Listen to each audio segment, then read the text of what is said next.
Hi, and welcome to Danny After Dark. If you're new here, make sure to like and subscribe so you don't miss a notification or a new episode.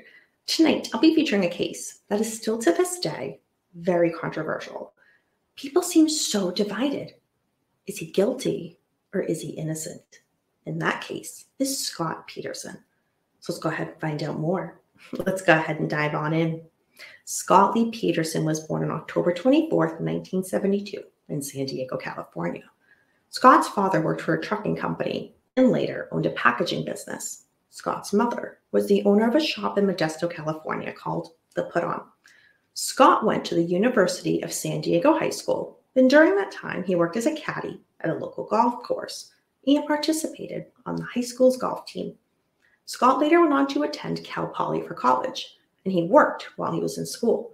He was working in a San Luis Obispo cafe as a waiter when he met Lacey Rocha. Scott and Lacey, they began to date and would later marry in 1997. The couple appeared to have a great marriage, and they became pregnant with their first child in spring 2002. They were going to have a boy and name him Connor. December 24th, 2002, Lacey, who was 8 months pregnant with their son, she went missing. Lacey's family had been unable to reach her, so her stepfather contacted the police to report her missing. Scott, he stated that he had been fishing at the Berkeley Marina that day. It was discovered that he had a boat, but Lacey knew nothing about this boat. As you can imagine, a beautiful woman, 8 months pregnant, goes missing around the holidays. That is sure going to get a lot of attention. The community rallied around the family to try to help and find Lacey. In fact, it even attracted not just local media attention, but national media attention. Scott had multiple press conferences asking the public to help locate his wife. In fact, his in-laws, the Rocha family, supported Scott during this incredibly stressful time. Time went on, however, and Lacey was still missing, and things began to unravel, meaning the police started to look more at Scott as the prime suspect. What the Rocha family and the police didn't know yet was Scott Peterson was living a double life. Prior to Lacey's disappearance, Scott met and started having an affair with a massage therapist named Amber Frye. When Scott met Amber, he told her that his wife had died the Christmas before. Well, Amber, she totally fell in love with Scott. She thought she met the man of her dreams. She even brought him as her date to a holiday party that December. At the same time of this party, Lacey was at another holiday party, alone and 8 months pregnant, because Scott told her he was unable to make it. On New Year's Eve, Scott and Amber spoke on the phone to each other. He claimed he was out of the country, in Paris. However, Scott was busy, but he was not out of the country. At the time of this phone call, he was at a candlelight vigil for his missing wife, Lacey, when he made that call to Amber. The thing is, when you make national media attention, it's hard for your secrets to stay under wrap. Well, Amber, she found out about Lacey, so she contacted an attorney. She agreed to tape her phone conversations with Scott. The hope was to get him to confess to what happened to Lacey. However, none of these phone calls had a confession. As I spoke about, Scott had done many television interviews about Lacey's disappearance. In all of them, however, he's completely unfazed as to what's happening. He's very calm. He doesn't appear to be acting like a man whose wife is 8 months pregnant and missing. April 14th, 2003. The body of a baby boy with an umbilical cord washed ashore at the San Francisco Bay. The following day, a partial female torso missing its hands, feet, and head washed ashore at the San Francisco Bay. The body was later identified as Lacey Peterson, and that baby boy was her unborn son, Connor. When the autopsies were performed, it was hard for the coroner to determine a specific method of death due to the state of decomposition that the bodies were in. Now, April 18th, 2003, just 4 days after Lacey and Connor's bodies were found, police arrested Scott Peterson.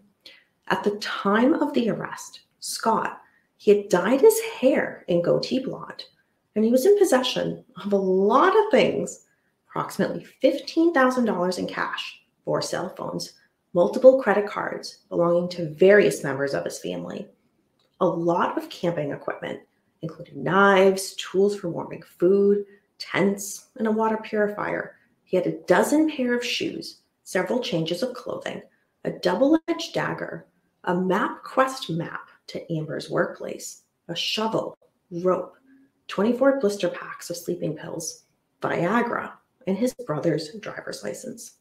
January 20th, 2004, due to the hostility towards Scott in the Modesto area, a judge moved his trial from Modesto to Redwood City, California. The trial, the people of the state of California versus Scott Peterson, began in June 2004.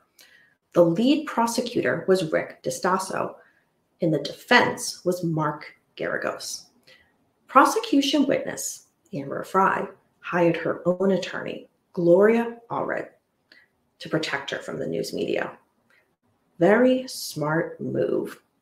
Scott's defense based his case on a lack of direct evidence. They downplayed the significance of all of the circumstantial evidence. They suggested somebody else kidnapped Lacey. They held her until she gave birth and then just simply dumped both of the bodies in the bay. Specifically, it must have been a satanic cult. The prosecution's medical experts were able to prove that the baby had never grown to full term and died at the same time as his mother, Lacey. They argued that Scott sold Lacey's Land Rover while she was still missing. The coincidence and the strangeness on being on the boat on Christmas Eve and being where her body was ultimately located didn't look good. The cement block residue found at the facility where Scott kept his boat, also questionable. The affair with Amber Frye afforded much support for the case against Scott. They pointed out he allegedly told Amber he had lost his wife before the December 24th disappearance. Many believed that Scott murdered Lacey out of a desire to go back to his bachelor lifestyle. He could be free from the obligations of his impending family life, and that he didn't want any children. November 12th, 2004, the jury convicted Scott Peterson of first-degree murder with special circumstances for killing Lacey and second-degree murder for killing the unborn son, Connor.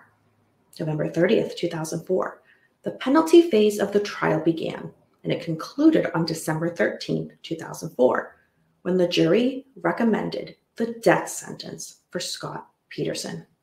In later press appearances, members of the jury, they spoke up. How did they reach the verdict that they did?